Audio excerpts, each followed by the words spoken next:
Hello' viewers, প্ৰিয় শিক্ষাৰ্থীসকল, আজিৰ এই ক্লাছত মই ক্লাছ 10ৰ ইংৰাজী পাঠত থকা চেপ্টাৰ 2ত যিটো পাঠ আছে নেলছন মেণ্ডেলা লং ৱাৰ টু ফ্ৰীডম, এই পাঠটো সম্বন্ধে আলোচনা কৰিছোঁ।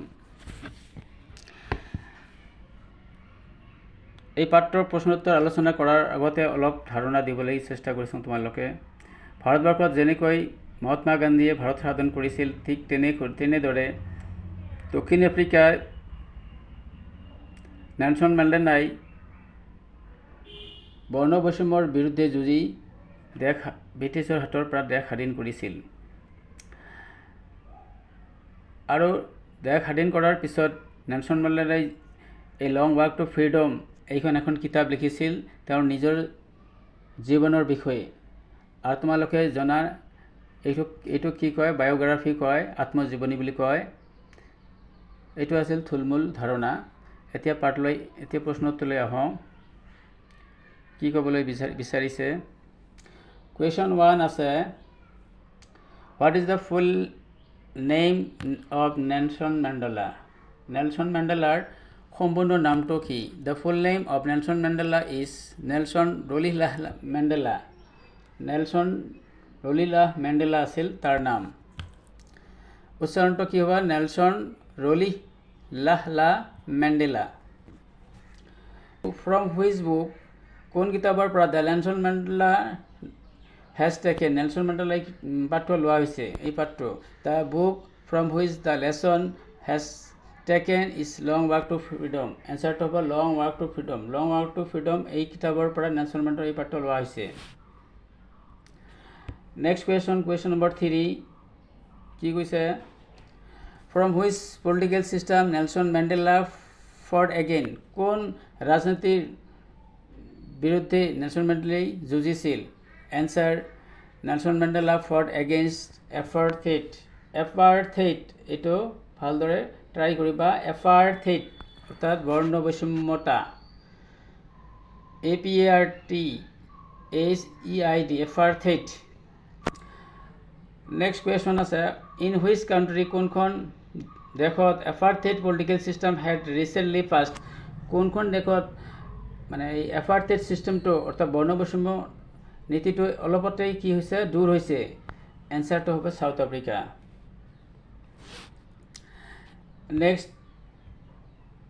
নেক্সট পেজ আহি question number 5, how many years did Mandela had to spend in prison?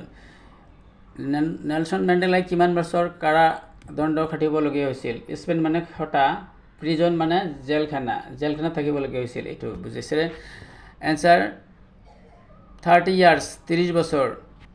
আৰু কোনোবাই কয় 27 ইয়াৰ্ছ, 27 বছৰ। যিকি নহওক কিতাপত 30 ইয়াৰ্ছ বুলি আছে, এইটো আছে। Question number 6, who became the first black president of South Africa in 10th May 1994? 10 May 1994 চনত চাউথ আফ্ৰিকাত কোনে ব্লেক প্ৰেছিডেণ্ট অৰ্থাৎ কৃষ্ণাংগ প্ৰেছিডেণ্ট অৰ্থাৎ কলা মানুহৰ প্ৰেছিডেণ্ট সৰ্বপ্ৰথম নিৰ্বাচিত হৈছিল? Answer, Nelson Mandela. নেলছন মেণ্ডেলাই চাউথ আফ্ৰিকাত প্ৰথমজন কৃষ্ণাংগ অৰ্থাৎ কলা মানুহৰ লোক তেওঁ কি আছিল? প্ৰেছিডেণ্ট হিচাপে নিৰ্বাচিত হৈছিল। Question number 7, when did Nelson Mandela elected the first black president of South Africa? South আফ্ৰিকাত কিমান চনত তেওঁ কি হৈছিল? ব্লেক প্ৰেছিডেণ্ট হিচাপে নিৰ্বাচিত হৈছিল? Answer 10 May 1994। Question number 8, what is the name of? ইয়াৰ ডবল এফ হৈছে, এটা নাম হ'ব the political party from which Nelson Mandela won? কোনখন পাৰ্টিৰ পৰা নেলছন মেণ্ডেলাই জিকিছিল? এনচাৰ হ'ব আফ্ৰিকান নেশ্যনেল কংগ্ৰেছ। নেলছন মেণ্ডেলাই আফ্ৰিকান নেশ্যনেল কংগ্ৰেছৰ পৰা ভোট খেলিছিল আৰু তাৰ পৰা তেওঁ জিকিছিল, African National Congress. Question number 9 আছে, what is the full form of ANC? ANCৰ ফৰ্মটো কি আছে? সম্পূৰ্ণ নাম African National Congress.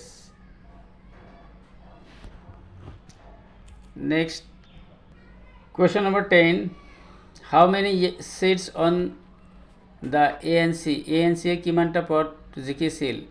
Answer 252 seats of the 400 seats. 400 সিটৰ আসনৰ ভিতৰত 252 আসন ANC অৰ্থাৎ আফ্ৰিকান নেশ্যনেল কংগ্ৰেছ জিকিছিল।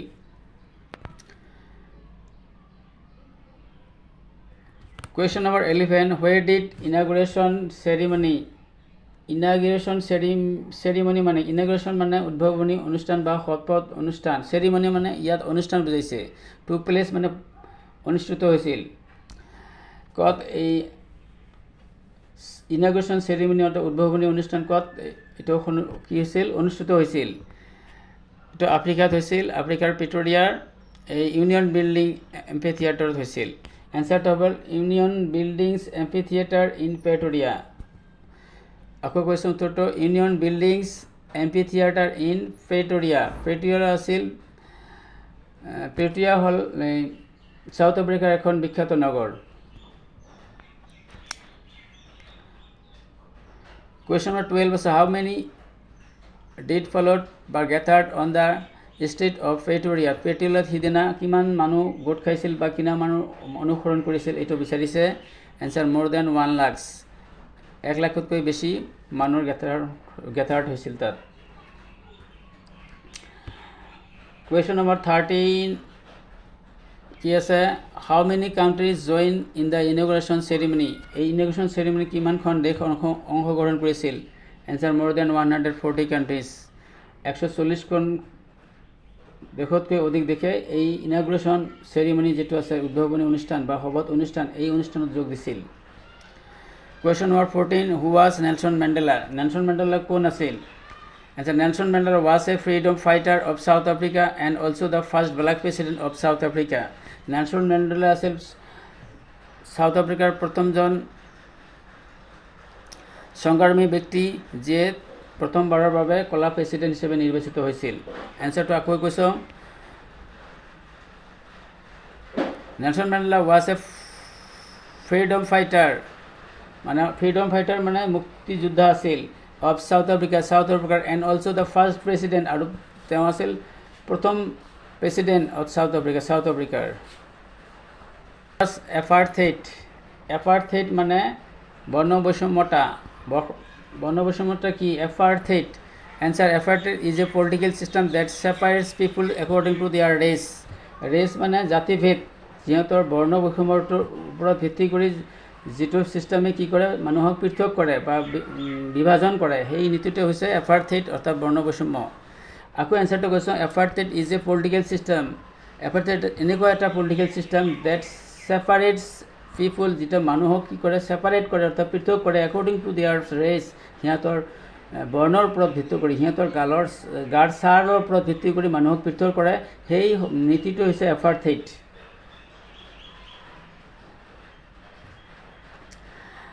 Question number 16. When was the first democratic election held in South Africa? South Africa সৰ্বপ্ৰথম কিমান চনত কি হৈছিল? ডেমক্ৰেটিক ইলেকশ্যন হৈছিল। এনচাৰ ইন 1994, 1994 চনত। আৰু তাৰিখটো আছিল 10 মে', তোমালোকৰ মনে আছে নহয়, 10 মে'।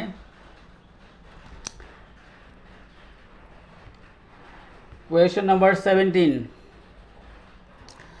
What type of books is Long Walk to Freedom? Long Walk to Freedom এইটো কি ধৰণৰ কিতাপ? এইটো বায়োগ্ৰাফি, এইটো and autobiography written by Nelson Mandela. এইটো অটোবায়োগ্ৰাফি, এইটো আত্মজীৱনী। Question number 18. How long did white rule last in South Africa? Last মানে আছিল, প্ৰতিষ্ঠিত আছিল। How long did white rule মানে শ্বেতাংগ শাসন অৰ্থাৎ বগা মানুহৰ শাসন কিমান দিন চাউথ আফ্ৰিকাত আছিল? Before Mandela became president. Mandela president হোৱাৰ আগত কিমান বছৰ এইটো হোৱাইট ৰুল প্ৰচলিত আছিল? এইটো আছে মোৰ দেন 3 centuries, 300 শতিকাতকৈ বেছি সময় ধৰি আছিল, মোৰ then 3 centuries. Question number 19. Name the party joined by Nelson Mandela. Nelson Mandela join কৰা পাৰ্টিটোৰ নাম কি? এনচাৰ এইটো আগতে বহুতবাৰ কৈছে, তোমালোকে জানা, আফ্ৰিকান নেশ্যনেল কংগ্ৰেছ অৰ্থাৎ ANC। কুৱেশ্যন নম্বৰ 20 আছে, in which election did Nelson Mandela became South African first black president? কোন নিৰ্বাচনত নেলছন মেণ্ডেলাই প্ৰথম প্ৰেচিডেণ্ট হৈছিল?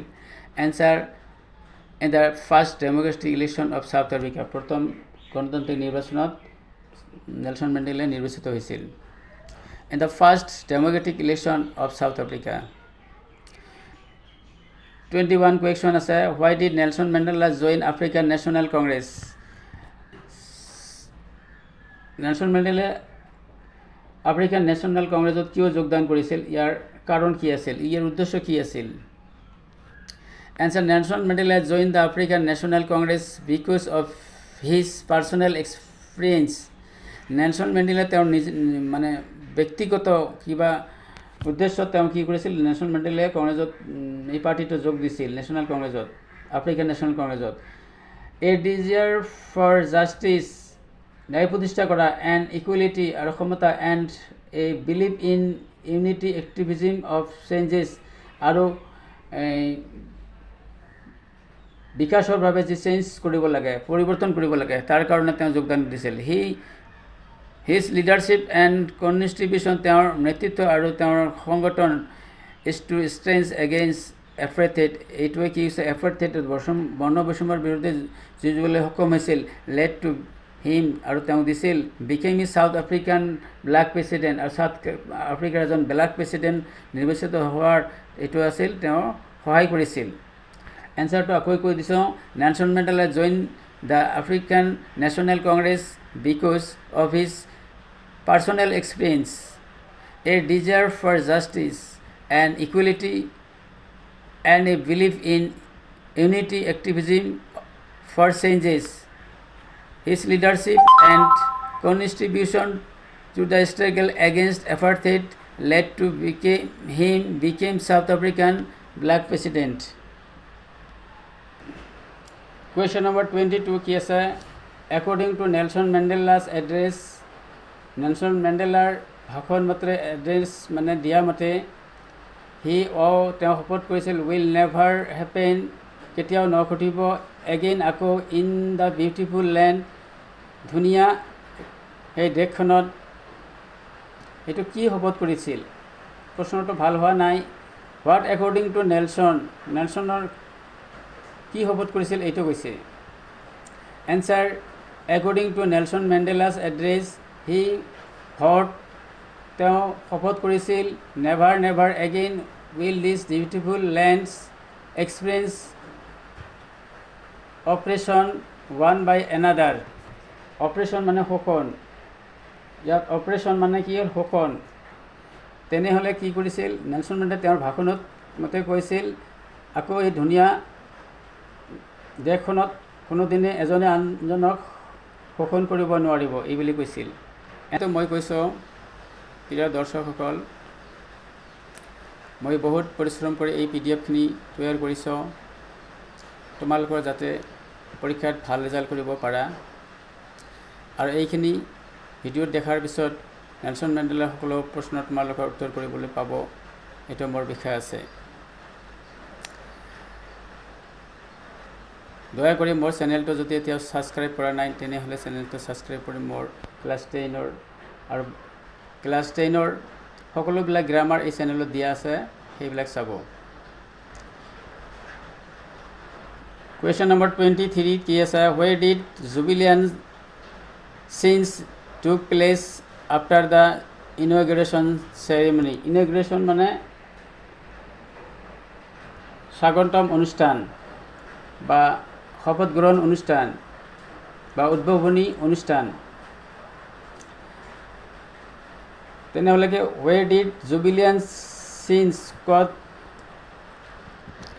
এই জুবিলিয়ান মানে আনন্দময় দৃশ্য, টুক প্লেচ মানে অনুষ্ঠিত হৈছিল, আফটাৰ দ্য ইনগ্ৰেশ্যন চেৰিমনি, এই ইনগ্ৰেশ্যন চেৰিমনি অৰ্থাৎ উদ্বোধনী অনুষ্ঠানৰ পিছত ক'ত ধুনীয়া দৃশ্যটো দেখা গৈছিল, এইটো বিচাৰিছে। আফটাৰ দ্য এনচাৰ আছে, after the inauguration ceremony the jubilant scenes took place on the street of Pretoria. এনচাৰটো হ'ব খালি on the street of Pretoria. এইটো এনচাৰ আৰু বাকীখিনি প্ৰশ্নৰ পৰা লিখিছোঁ, তোমালোকে মন কৰি দেখিবা। Question number 24. Who was seen celebrating together on the street of Pretoria? Who was seen, কাক দেখা গৈছিল celebrating together, একেলগে on the street, ৰাজপথত of Pretoria, প্ৰেটৰিয়া ৰাজপথত কোনে একেলগে উৎসৱ পালন কৰা দেখা গৈছিল? তেওঁলোক কোন আছিল এইটো বিচাৰিছে।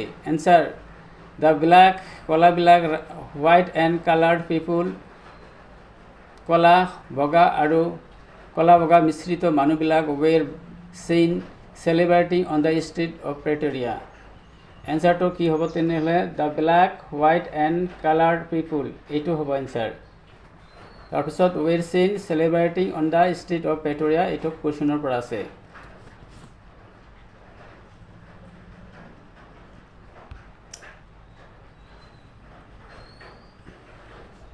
Question number 25. What were the people doing to express their joy during celebration? এই উৎসৱ অনুষ্ঠানত মানুহবিলাকে কি প্ৰকাশ কৰি আছিল, কি আনন্দ প্ৰকাশ কৰিছিল? এনচাৰটো হ'ব the people were singing and dancing to express their joy during the celebration. তেনেহ'লে এনচাৰটো কি হৈছে? The people were singing and dancing, এইটোৱে হ'ল এনচাৰ আৰু বাকীবিলাক প্ৰশ্নৰ পৰা আছে, দেখিবা। The people were singing and dancing, মানুহবিলাকে কি কৰিছিল? গান গাই আছিল আৰু নাচি আছিল।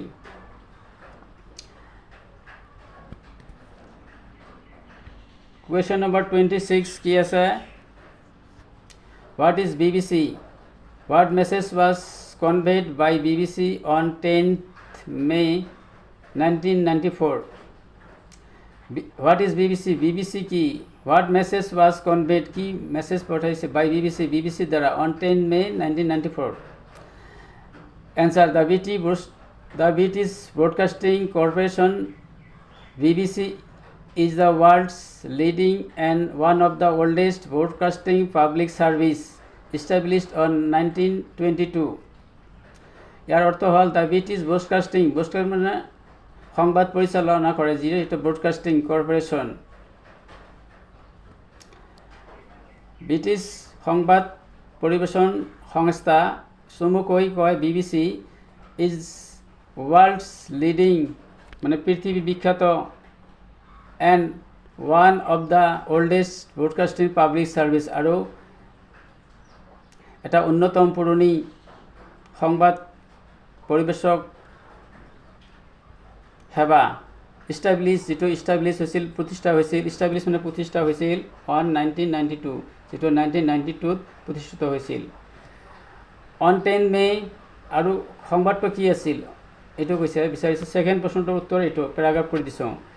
On 10 May 1994, the news was broadcasting about the result of South Africa's first democratic election. এইটো আছিল সাউথ আফ্ৰিকাৰ প্ৰথম ডেমক্ৰেটিক ইলেকশ্যনৰ বিষয়ে। Nelson Mandela political party, the African National Congress on 252 out of 400 seats in the election and Nelson Mandela became South Africa's first black president. আৰু সেইদিনা যিটো সংবাদ দিছিল সেইটো সংবাদ আছিল আফ্ৰিকান নেশ্যনেল পাৰ্টীয়ে 400 আসনৰ ভিতৰত 252খন আসন পাই নেলছন মেণ্ডেলাই প্ৰেছিডেণ্ট হিচাপে নিৰ্বাচিত হৈছে। এইটো আছিল নিউজ, বিবিচিৰ নিউজ। ভাল লাগিলে লাইক কৰিব আৰু যদি চেনেলটো এতিয়াও ছাবস্ক্ৰাইব কৰা নাই দয়া কৰি চেনেলটো ছাবস্ক্ৰাইব কৰি